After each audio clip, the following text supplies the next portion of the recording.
ঈদ উল ফিতৰ উপলক্ষে লখিমপুৰত সহপাঠী তিৰাশীৰ অন্তৰংগ অনুষ্ঠান। সাংবাদিক সুৰজিত ভূঞাক স্মৰণ।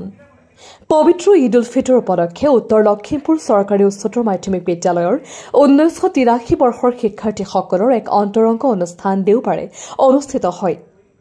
সহপাঠী তিৰাশীৰ সভাপতি ডাঃ ধ্ৰুৱজ্যোতি বুঢ়াগোহাঁইৰ সঞ্চালনাত অনুষ্ঠিত অনুষ্ঠানটিৰ আঁতৰে সম্পাদক ৰঞ্জিত দত্তই এই অনুষ্ঠানত সহপাঠীৰ সতীৰ্থসকলে গীত জিকিৰ আদি পৰিৱেশন কৰাৰ লগতে আগন্তুক দিনত লখিমপুৰৰ শৈক্ষিক আৰু সামাজিক উত্তৰণৰ হকে কাম কৰাৰ বাবে সংকল্প গ্ৰহণ কৰে।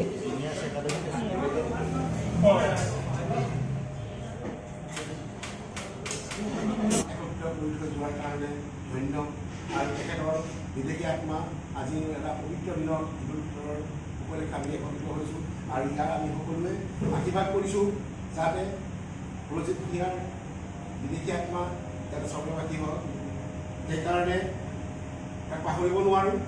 আৰু আমি সকলোৱে জাতি ধৰ্ম বৰ্ণ নিৰ্বিশেষে আমি যাতে জীয়াই থকালৈকে এটা বাৰ্তা দিব বিচাৰোঁ যাতে আমাৰ অসমখন যাতে শান্তিময় হৈ থাকে আৰু লগতে লখিমপুৰবাসী আৰু গোটেই ভাৰতবৰ্ষ আমি সকলোৱে একত্ৰিত হৈ থাকোঁ। আমি মন্ত্ৰালয় আমি সদায় এক হৈ থাকিব লাগিব আৰু ভাল চিন্তা কৰিব লাগিব। দেশখনো আৰু কেনেকৈ উন্নতি হৈ যায় এই সকলোখিনি গৈ ইয়াকে কৰোঁ মই।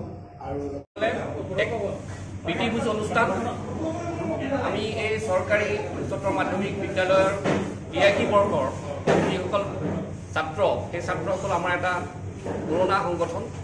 আমি সকলোৱে একেলগে এনেকুৱা এটা অনুষ্ঠান আমি মাজে সময়ে কৰি থাকোঁ। আজিও এই ঈদ উল ফিতৰৰ উদ্দেশ্যে আমাৰ বন্ধুসকলে এই প্ৰগ্ৰামটি অনুষ্ঠিত কৰিবলৈ লৈছে।